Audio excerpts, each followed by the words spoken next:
Ya, silakan. Ya, selamat sore Pak Lukas dan Pak Lokeng Hong. Nama saya Stefan. Saya member Hungry Stock, muridnya Pak Lukas juga. Nah, saya mau nanya, yang pertama, Peter Lynch mengatakan kalau tetangga kita beli di harga 10, terus kita beli kalau saham itu turun ke 1, ya kalau saham itu ke 0, kita hilang 100%.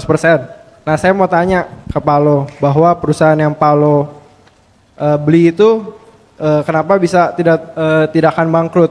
Contohnya waktu Paulo beli UT waktu tahun 98. Itu ekuitasnya saya lihat 25 miliar.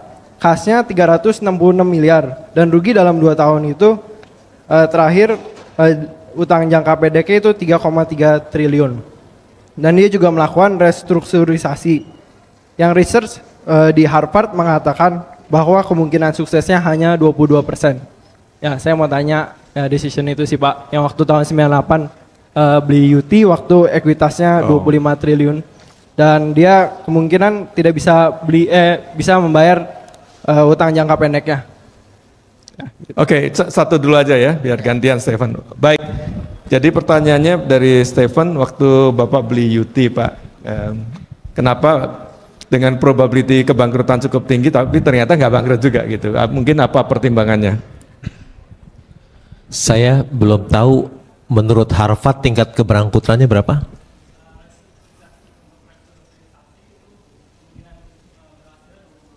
Kemungkinan berhasilnya 22%. Oke. Dari Harvard ternyata hasil risetnya itu keliru. United Tractor jadi wonderful company loh. Wonderful company ya. Untungnya sampai bertriliun-triliun, puluhan triliun United Tractor. Saya membeli pada waktu itu karena memang perusahaannya posisi rugi. Tapi kita lihat kalau operating profitnya cuan. Untung 1,1 triliun laba usahanya, operating profitnya laba 1,1 triliun. Itu karena rugi itu karena forex loss. Karena rugi forex kan dolar waktu tahun 98 kan sempat 14.000 ya, jadi dia rugi forex. Tapi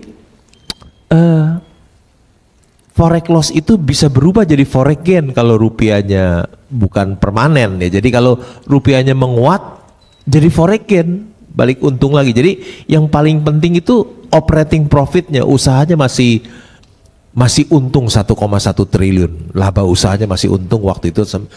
Aneh ya, teman-teman saya pada bilang, tahu nggak kalau kamu datang ke kantor UT di Pulau Gadung, alat beratnya nggak laku loh, nggak laku alat beratnya. Siapa yang mau beli alat berat? Nggak ada yang beli.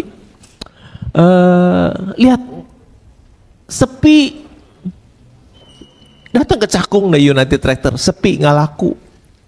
Betul, United Tractor kalau ke kantornya alat beratnya nggak laku. Tapi ingat, usahanya UT ada di hutan, nggak bisa lihat, ada di hutan. Dia punya PAMA, Persada Nusantara, itu coal mining contractor terbesar di Indonesia. Hampir semua tambang pakai dia ya. Contohnya Kideko Jaya Agung punya Indika pakai PAMA.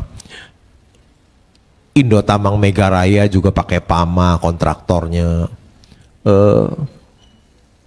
Tentu aja kalau ke kantor pusat ya sepi, nggak ada yang beli alat berat. Tapi ke hutan, kerjanya banyak sekali itu di hutan.